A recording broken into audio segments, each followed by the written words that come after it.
In the philosophy of the Tao, it is said, it's always being said, this is, you read this in every art book about Chinese art, that in Chinese painting, man is always seen as in nature rather than dominating it. You get a painting entitled Poet Drinking by Moonlight, and you see a great landscape, and after some search with a magnifying glass, at last you see the poet stuck away in a corner somewhere drinking wine. Whereas if we painted the subject poet drinking by moonlight, the poet would be the most obvious thing in the picture. There he would be, dominating the whole thing, and the landscape off somewhere behind him. But all the Chinese painters put man, I mean, the painters of the great classical tradition, there are Chinese painters who specialize in family portraits and do these very formal paintings of someone's ancestor sitting on a throne. It's quite a different category. But the Taoist-inspired painters, Zen-inspired painters, have this view of man as an integral part of nature, something in it just as everything else is in it, flowers and birds, and not there sent into this world, commissioned by some sort of supernatural being to come into this world and farm it and dominate it. The whole conception of nature is as a self-regulating, self-governing, indeed democratic organism. But it has a totality. It all goes together, and this totality is the Tao.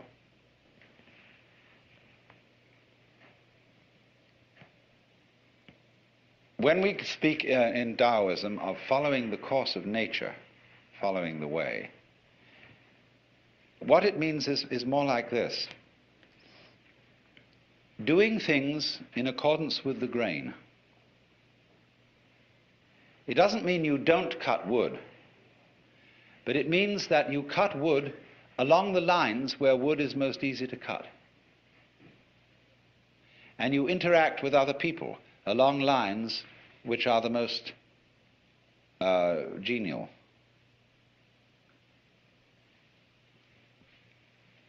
And this, then, is the great fundamental principle which is called Wu Wei, not to force anything. I think that's the best translation. It's often called not doing, not acting, not interfering, but not to force seems to me to hit the nail on the head. Like, don't ever force a lock, or you bend the key or break the lock. You jiggle until it revolves. So Wu Wei is always to act in accordance with the pattern of things as they exist. Don't impose on any situation a kind of interference that is not really in accordance with the situation. For example, we have a slum, and people are in difficulty and so on, and they need better housing. Now, if you go in with a bulldozer and knock the slum down, and you put in its place some architect's imaginative notions of what is a super efficient high-rise apartment building to store people, you create total mess, utter chaos. A slum has what we would call an ecology. It has a very complex system of relationships going in it, by which the thing is already a going concern, even though it isn't going very well. Anybody who wants to alter that situation must first of all become sensitive to all the conditions and relationships going on there. It's terribly important then to have this feeling of the interdependence of every form of life upon every other form of life. How we, for example, cultivate animals that we eat, and look after them and build them up and see that they breed in reasonable quantities. We don't do it too well, as a matter of fact, especially troubles are arising about supplies of fish in the ocean, all sorts of things. But you have to see that life, that the so-called conflict of various species with each other is not actually a competition. It's a very strange system of interrelationship, of things feeding on each other and cultivating each other at the same time. The idea of the friendly enemy, the necessary adversary, who is part of you. You have conflicts going on in your own body. All kinds of microorganisms are eating each other up. And if that wasn't happening, you wouldn't be healthy. So all those interrelationships, whether they appear to be friendly relationships as between bees and flowers, or conflicting relationships as between birds and worms, they are actually forms of cooperation. And that is mutual arising. You have to understand this as the basis, apply this, not forcing anything, and you get spontaneity. A life which is so of itself, which is natural, which is not forced, which is not unduly self-conscious. Now, another term that is important, although I'm not aware that this word occurs in Lao Tzu's book, it's found in greater use at a much later time in Chinese thought, in a philosophy that is called Neo-Confucian, and it's also used in Buddhism. But it is a very useful word for understanding the sort of order that all this constitutes. It's the word li, and this means originally the markings in jade, or perhaps the grain in wood or the fiber in muscle. It is translated nowadays in most dictionaries as reason or principle. But this isn't a very good translation. Joseph Needham suggested that organic pattern was an ideal translation for this word. Now you see, the markings in jade are always regarded as beautiful. You might say, if you look down at the water here, when you see the waves break, there are patterns in the foam. Now, if you watch those patterns, you know they never make an aesthetic mistake. Never. But they are not symmetrical, and they're very difficult to describe. They're wiggly. So are the markings in jade, so is the grain in wood, but we love the grain in wood. And you see, Jafu has done these paintings of rocks based on examples, I think, in the Chinese book called The Mustard Seed Garden. These all exhibit li. That is to say, they are forms which we know are orderly, and we can distinguish them from messes quite clearly. And so in the same way, the foam patterns, the rock patterns, the patterns of our vegetation are at once extraordinarily orderly, but they don't have an obvious order. Nobody can ever pin it down. That's what I'd like to say. You know that there is order there. There's something quite different from a mess, but there's no way of really getting it. Now, in order to be able to paint that sort of way, or to live that sort of way, or to deliver justice that way, if you were a judge, you have to have it innately. You have to have an essential sense of li, and there's no way of prescribing it. This is the very devil for teachers, because you see, all our universities and schools are trying to teach creativity. That's the great thing these days, you know. And you hear at the Esalen, all sorts of people are giving courses and workshops in creativity. Now, the trouble is this. If we found out a method whereby we could teach creativity, and everybody could just explain how it was done, it would no longer be of interest. What always is an essential element in the creative is the mysterious. The dark, it's like the black in lacquer. The impenetrable, and yet the profound depth out of which glorious things come, but nobody can see why. There's a poem which says that when the bird calls,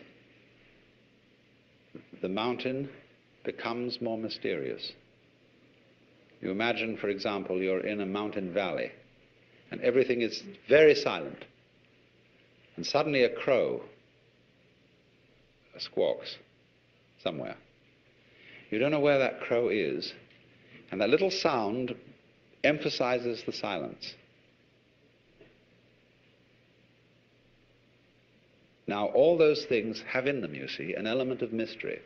There's a Chinese poem which puts it this way. It is a poem written by a man who has gone to find a sage in the mountains. And the sage has a little hut at the foot of the mountain and a boy there who is his servant. I asked the boy beneath the pines. He said, "The master's gone alone, herb gathering somewhere on the mount, cloud hidden, whereabouts unknown." In so many athletic and artistic skills, you will find a teacher who teaches you how to do it without forcing it. I once studied the piano. I'm absolutely no good at it now because I don't practice. I'm involved in other things. But I had an absolutely superb teacher for a while. He was a very, very great musicologist. You know, there was nothing sloppy about his standards. They were the highest perfection.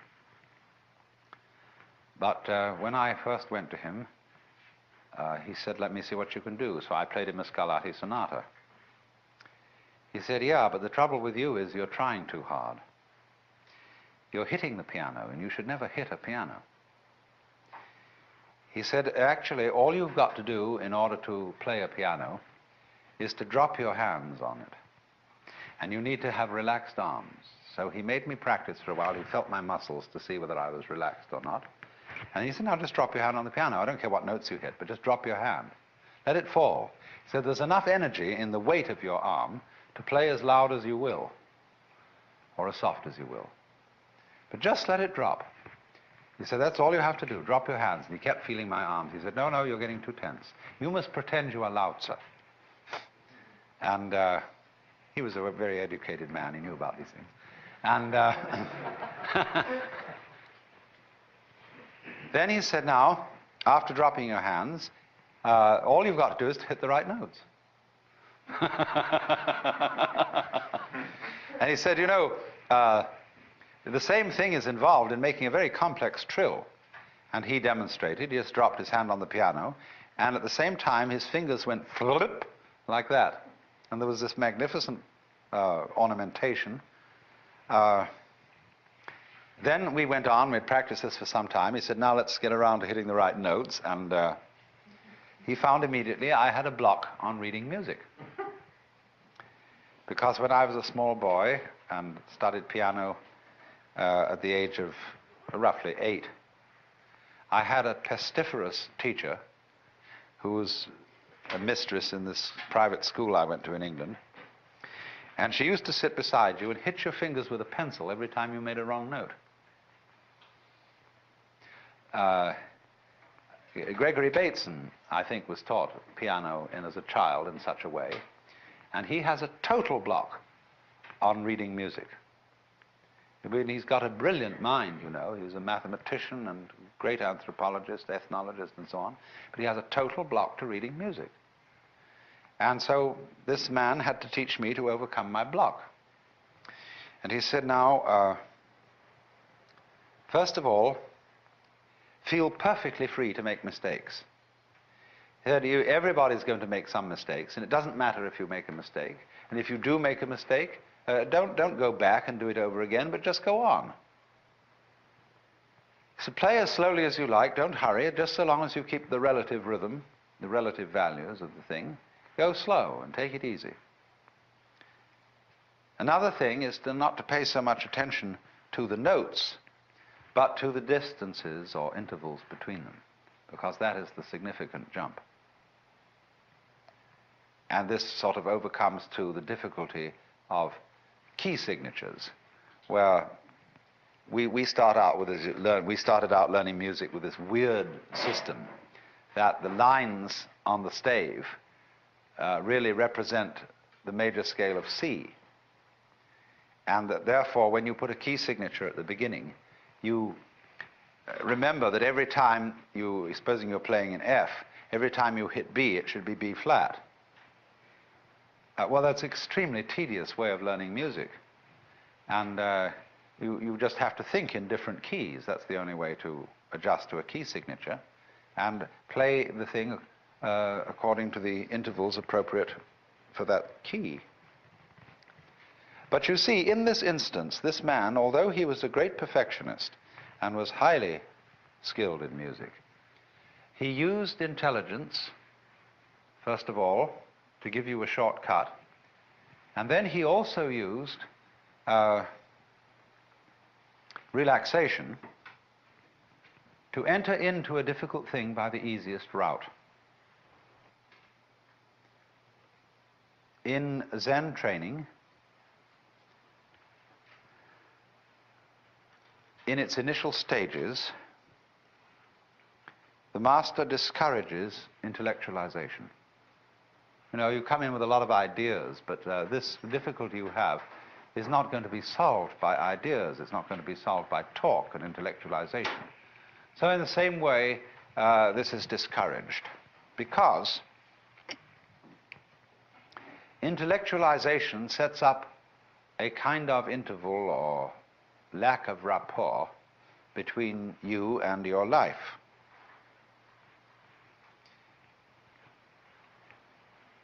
You think about things so much that you get into the state where you're eating the menu instead of the dinner.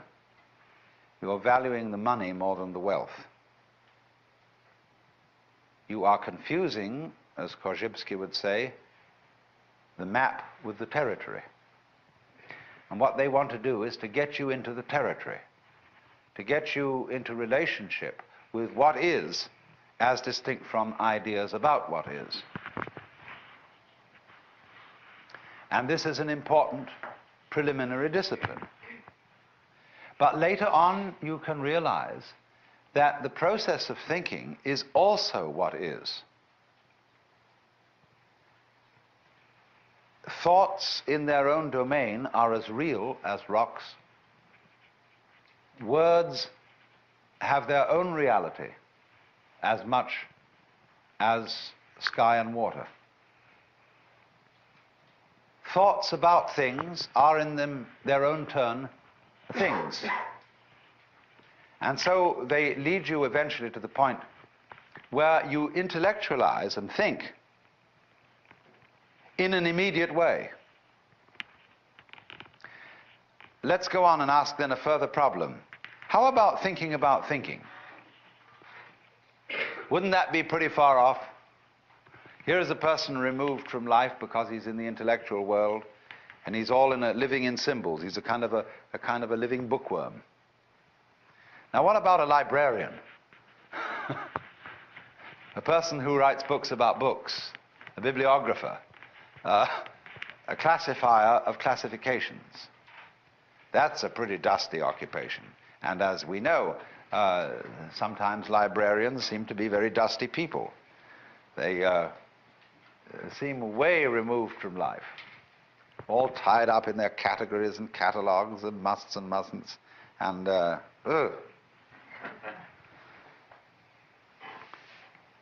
that too, you see, is also its own level of reality. And thinking about thinking can be lived with just as much direct, fresh spontaneity as just living without thinking.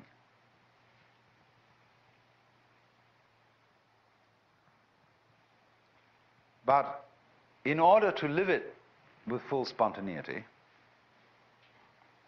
you have to be in a position where you no longer feel the symbol, the thought, the idea, the word, as a block. to life, no longer feel it as something you are using as a sort of means of escape. To be able to use the symbol not as means of escape, you have to know in the first place that you can't escape. And not only that you can't escape, but there is no one to escape. There is no one to be delivered from the prison of life. That, then, the liberation of the mind from identifying itself with symbols is the same process, exactly, as breaking up the links between the successive moments. The illusion of a self, a continuing self that travels from moment to moment and picks them all up, corresponding to the illusion of the moving water in the wave and the moving the solid circle created by the moving cigarette point in the dark.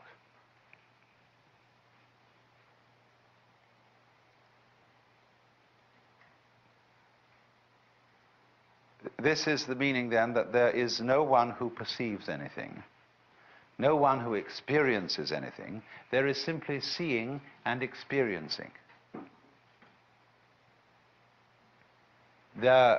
We introduce all these redundancies through talk. We talk about seeing sights, hearing sounds, feeling feelings. All that is irrelevant. There are sights, there are sounds, there are feelings. You don't feel a feeling. The feeling itself already contains the feeling of it. Do you see? That's very simple. To have sight, you don't need something to be seen on the one hand and a seer of something to be seen on the other. And then some mysterious way they come together. The seer and the seen, the knower and the known, are what we call terms. Terms mean ends. And they are what in mathematical language are called limits.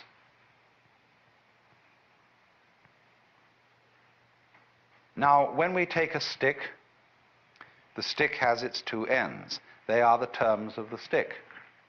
But the ends of the stick do not exist as sort of separate points which encounter each other on the occasion of meeting at a stick. They are actually abstract points. The ends themselves, considered as themselves, are purely geometrical. They're Euclidean imaginations. The reality is the stick, you see? So in the same way with that phenomenon called experience, the reality is not an encounter of the knower and the known. The reality is an experience which can be termed as having two aspects, two ends, the knower and the known. But that's only a figure of speech. Neurologically, this is true. Everything that you see is yourself. What you are aware of is a state of your nervous system. And there is no other knowledge whatsoever. That doesn't mean that your nervous system is the only existing reality and that there is nothing beyond your nervous system. But it does mean that all knowledge is knowledge of you, and that therefore in some mysterious way you are not different from the external world that you know. If you see then that what you experience and you are the same thing, then realize also, going beyond that, that you are in the external world you're looking at. You see, I'm in your external world, you're in my external world. But I'm in the same world you are. My inside is not separable from the outside world. It's something the so-called outside world is doing, just as it's doing the tree and the ocean and everything else that is in the outside world. Now, isn't that great, you see? We've completely got rid of the person in the trap. The one who either dominates the world or suffers under it. It's vanished. It never was there. And when that happens, you see, you can play any life game you want to. Link the past and the present and the future together. Play roles. But you know, you've seen through this great, what do they call it, the great social lie, that one accumulates, owns experiences, memories, sights, sounds, and from that, other people, possessions, so on. It's building up always this idea of oneself as the haver of all this. If you think that, you've been had.